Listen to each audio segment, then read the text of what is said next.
Welcome to NM classes. मेरा नाम कुलदीप कुमार है।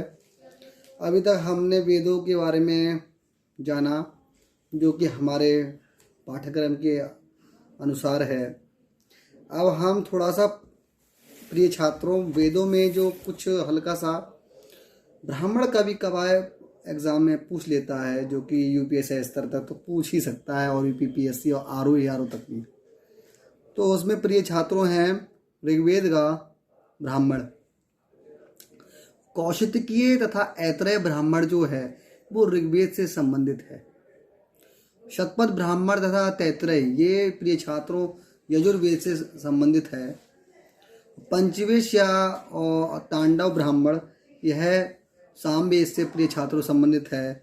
गोपद ब्राह्मण तो आपको पहले से ही ज्ञात है कि अथर्ववेद से संबंधित है। तो अब प्रिय छात्रों इसमें बात करते हैं हम ब्राह्मण की, कि जो वेदों के 4 भाग तो थे ही उसमें, और उसके अलावा जो ब्राह्मण हैं, उपनिषद हैं, ये क्या है। ब्राह्मण जो है उसका सबसे महत्वपूर्ण ब्राह्मण शतपथ ब्राह्मण है, जो कि यजुर्वेद से संबंधित है और सबसे अधिक विस्तृत भी है।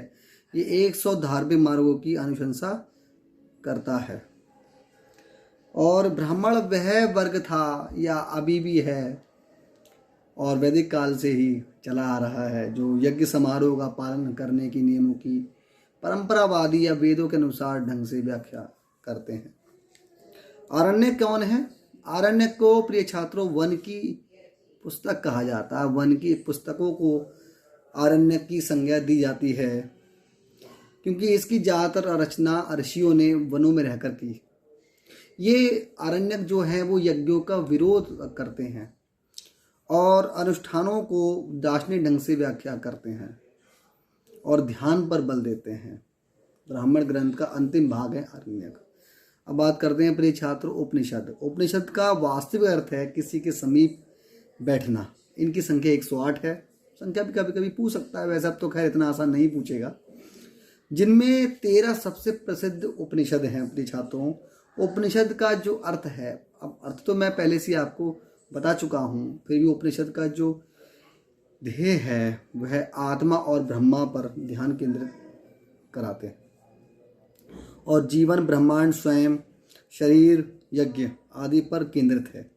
वे स्वयं का ज्ञान या आत्मा को अर्जित करने और आत्मा के ब्रह्म के साथ संबंध को पूरी तरह समझने पर जोर देते हैं। इसमें उपनिषदों में प्रिय छात्रों महत्वपूर्ण है कि छांदोग्य उपनिषद क्या है। छांदोग्य उपनिषद है जो प्रथम 3 आश्रमों से या प्रथम 3 आश्रमों की व्याख्या करता है। इसमें प्रथम 3 आश्रम प्रिय छात्रों ब्राह्मण, क्षमा करें, ब्रह्मचर्य, गृहस्थ और वानप्रस्थ है, जो कि प्रथम 3 आश्रम है। चौथा आश्रम संन्यास जोड़ा गया, जो कि जावल उपनिषद से संबंधित था। और इसमें छांदोग्य उपनिषद में अनुलोम विवाह और प्रतिलोम विवाह की भी व्याख्या की गई है। अनुलोम विवाह प्रिय छात्रों क्या था? अनुलोम विवाह यह था कि अगर कोई उच्च वर्ग का है, तथाकथित जो उच्च वर्ग का है, और वो अपने से निचले वर्ग में या शूद्र जाति में अपनी किसी स्त्री से विवाह कर सकता था। लेकिन प्रतिलोम विवाह छांदोग्य उपनिषद में वर्जित था। प्रतिलोम विवाह क्या था कि कोई निचले वर्ग की स्त्री, तथाकथित जो निचले वर्ग की ये शूद्र स्त्री है या शूद्र बेटी है किसी की, या स्वर्ण शूद्र बेटी का तो विवाह उच्च वर्ण हो सकता है, लेकिन किसी क्षत्रिय या ब्राह्मण या वैश्य जो तथाकथित जो उच्च वर्ग के थे, उनके बेटी का विवाह तथाकथित शूद्र वर्ण में नहीं हो सकता था। यह वर्जित था प्रतिलोम विवाह में, जो कि हमारे देश के संविधान लागू होने के बाद यह सब कुरीतियाँ दूर हुई। ओम अस्तोमा सद्गमय यह जो है वो बृहद आरण्यक उपनिषद से लिया गया है। ये पूछ लेता है। प्रथम 4 आश्रम ब्राह्मण, क्षमा करें, ब्रह्मचर्य, गृहस्थ, वानप्रस्थ, संन्यास, ये जावल उपनिषद से लिया गया है। थोड़ा कभी कभी वो 4 वर्ण याद थोड़ा जुबान पर रहते हैं तो स्लिप ऑफ टंग हो जाता है। इसके लिए मैं आपसे क्षमा चाहता हूँ या क्षमा प्रार्थी हूँ। सत्यमेव जयते, ये पूछ लेता अपने छात्रों, सत्यमेव जयते मुंडको उपनिषद से लिया गया है। वेदांत, अगला टॉपिक है वेदांत। वेदांत का वास्तविक अर्थ है वेदों का अंत, क्योंकि ये वेदों के अंतिम उद्देश्य को उजागर करते हैं। वेदांत भी यज्ञ और अनुष्ठानों का विरोध करते हैं, जैसे कि आरण्य करते थे। वैदिक काल के अंतिम चरण का द्योतक है वेदांत। अब बात करते हैं छात्रों वेदांग। वेदांत अलग है, वेदांग अलग है। वेदांग जो है वो उनका अर्थ है वेदों का अंग। ये सहायक ग्रंथ हैं जो वेदों को पूरी तरह पढ़ने तथा समझने में मदद करते हैं, फिर भी इन्हें श्रुति के समान योग्यता प्राप्त नहीं है जो कि वेदों को प्राप्त है। क्योंकि इसलिए नहीं है क्योंकि इनकी रचना मानव द्वारा की गई थी, देवताओं द्वारा नहीं। इसमें कुछ प्रिय छात्रों 6 सूत्र हैं जो कि वेदांग के मुख्य अंग हैं। ये प्रिय छात्रों इसमें पूछता है कि कौन सा सूत्र किस विषय से, किस धारणा से संबंधित है। प्रिय छात्रों इसको आप विशेष ध्यान देकर लिख लें। इसमें है शिक्षा। शिक्षा जो है वो ध्वनि शास्त्र से संबंधित है। दूसरा है कल्प। कल्प जो है वो कर्मकांडी विज्ञान से संबंधित है। तीसरा है प्रिय छात्रों ज्योतिष, जो कि नक्षत्र विद्या से संबंधित है। चौथा है व्याकरण, जो कि शब्द शास्त्र से संबंधित है। व्याकरण जो है ये पूछ चुका है, व्याकरण शब्द शास्त्र से संबंधित है। निरुक्त शब्द व्युत्पत्ति शास्त्र से संबंधित है। छंद निरूपण से संबंधित है। कल्प सूत्र को 3 भागों में विभाजित किया जाता है। इसमें पहला है स्रोत सूत्र। ये है, इसमें 3 या 3 से ज़्यादा अग्नि की आवश्यकता होती है। वैदिक यज्ञों मतलब 3 यज्ञ कुंड या अग्नि कुंड होने चाहिए, वो स्रोत सूत्र है। दूसरा है प्रिय छात्रों ग्रह सूत्र, जो कि हमारे घरों में या किसी विद्यालयों में जहाँ पर यह कर्मकांड होते हैं, यज्ञ होते हैं, वहाँ पर एक ही यज्ञ कुंड की आवश्यकता होती है, वो कि गृह सूत्र है। इसमें एक उपनयन, दीक्षा संस्कार की भी आवश्यकता होती है। विवाह, अंत्येष्टि, दाह संस्कार, ये तीनों के लिए इसमें कारगर है। तीसरा है, इसी का भाग है ये छात्र, ये कल्प सूत्र के भाग है धर्म सूत्र। धर्म से संबंधित अनुष्ठान है ये। अगला बिंदु है प्रिय छात्रों पुराण। पुराण का अर्थ है पुराना से। वे बाद के समय के ये 4वीं से 6वीं शताब्दी के मध्य में ये पुराणों को संदर्भित किया गया या फिर इनको लिखा गया, इनकी व्याख्या की गई। और पुराण आमतौर पर 4 युग सतयुग, त्रेता युग, द्वापर युग और कलयुग की व्याख्या करता है। ये 5 विषयों की चर्चा करते हैं। कभी कभी इनकी प्रिय छात्रों विषय भी पूछ लेता है। सर्ग क्या है? विश्व के निर्माण से संबंधित जो है वह प्रिय छात्रों सर्ग है। दूसरा है प्रतिसर्ग। प्रतिसर्ग जो है वो विश्राम से संबंधित है। और तीसरा है मानवांतर। मानवांतर जो है वो विभिन्न मनुओं का काल है।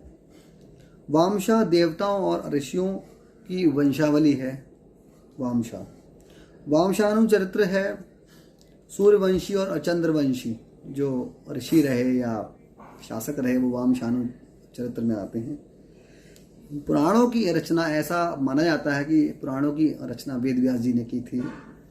यह 4। अब इसमें प्रिय छात्रों है महायुग क्या होता है? महायुग जो है वो 4 युगों से मिलकर एक महायुग का निर्माण होता है। दूसरा है 1000 महायुगों को मिलाकर कल्प का निर्माण होता है। और प्रत्येक कल्प आगे 14 मानवंतरों में बट जाते हैं या बटते हैं, जिनको एक विशिष्ट मनु संचालित करता है। पुराण आगे जाकर 18 महापुराणों में विभाजित हुए, जिनमें ब्रह्मा, विष्णु, नारद, भागवत, पद्मा, गरुण, वाराह, मत्स्य, कर्म, लिंग, शिव, स्कंद, अग्नि, वामन, ये 12 महापुराण हैं। इनको आप लिख लेना। और अनेक उपपुराणों में विभाजित हो जाते हैं। कुछ पुराण जैसे कि ब्रह्मा, मत्स्य, हरिवंश, विष्णु, ब्रह्मानंद और वायु आदि ऐतिहासिक वंशों जैसे कि हरियांक, शिशुनाग, नागवंश से संबंधित। आगे मैं पढ़ाऊंगा आपको इसको, बहुत ही रुचिकर ये महाजनपद काल में आएंगे, ये आगे मैं बताऊंगा इनको।